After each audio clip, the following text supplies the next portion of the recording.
যারা বুদ্ধিজীবীদের হত্যার সাথে জড়িত রয়েছে ছিল, তাদের বিচার আজ অবধি নিষ্পত্তি হয়নি। ইতিহাসকে তরুণ প্রজন্মের মাঝখান থেকে বিস্তৃত করার জন্য তারা এখন তাদের ফুল দিয়ে কিংবা তাদের স্মরণে দোয়া করে তাদের সেই যে ঐতিহাসিক যে কলঙ্কিত ঘটনা সে ধামাচাপা দিতে চায়। শহীদ বুদ্ধিজীবী দিবসে সকল শহীদদের প্রতি, বিশেষ করে বুদ্ধিজীবী লেখক সহ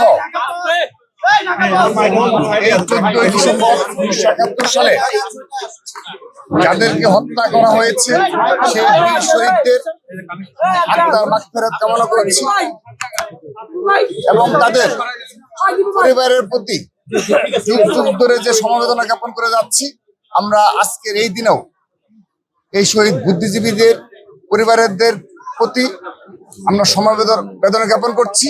কোকো ও শিয়া বাটারের ইউনিক কম্বিনেশনে তৈরি Natura expert care body lotion স্কিনের ড্যামেজ হিল করে, ত্বক রাখে সফট ও ময়েশ্চারাইজ। লুকিয়ে আর কতদিন, বাই বাই ড্যামেজ স্কিন। এবং সেই সাথে শ্রদ্ধা ভরে স্মরণ করছি বাংলাদেশের মুক্তিযুদ্ধের সংগ্রামে যারা লড়াই করেছে, সংগ্রাম করেছে এবং যাদের জীবনের বিনিময়ে আজকের আমরা এই স্বাধীন সার্বভৌম বাংলাদেশ পেয়েছি, তাদেরকে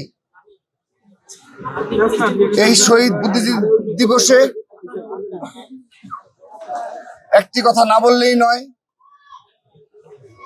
আমরা যুগ যুগ ধরে এই হত্যাকারীদের, যারা বুদ্ধিজীবীদের হত্যার সাথে জড়িত রয়েছে ছিল, তাদের বিচার আজ অবধি নিষ্পত্তি হয়নি এবং তাদের চিহ্নিতপূর্বক তাদেরকে যে বিচারের সুনিশ্চিত করা সেটি আমরা জাতি হিসাবে করতে ব্যর্থ হয়েছি। এটি জাতির জন্য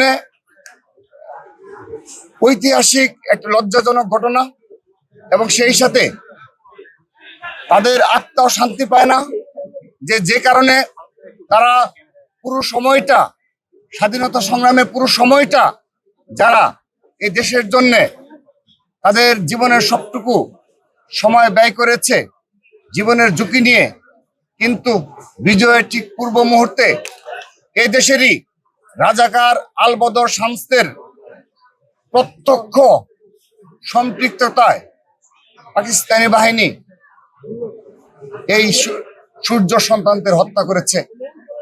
আমরা আবারও এই বীর শহীদদের স্মরণ করছি, কিন্তু জাতি হিসাবে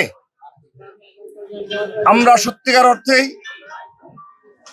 ঐতিহাসিকভাবেই লজ্জিত রয়েছে। এই কারণেই শুধুমাত্র তাদের এই ঘাতকদের বিচার সুনিশ্চিত করতে পারেনি, শুধু সেই কারণেই নয়, যারা এর সাথে জড়িত, ইসলামের নামে যারা এই দেশে এই ধরনের হত্যাকাণ্ড সংগঠিত করেছে, যারা তাদের এই মৌদুদি মতবাদ প্রতিষ্ঠান নামে এই সূর্য সন্তানদের হত্যা করেছে, আজকের দিনে তারা এই দেশে রাজনীতি করে চলছে।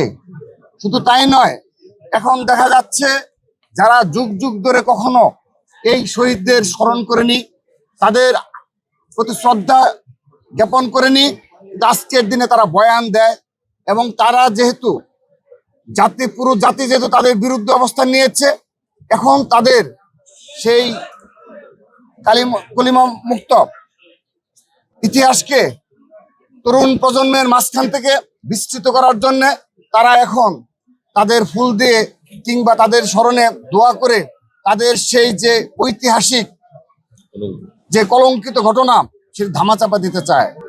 আমরা মনে করি এই ধরনের মুনাফিকি রাজনীতি চলমান রয়েছে, এটি বীর শহীদদের সবচেয়ে কষ্টের জায়গা।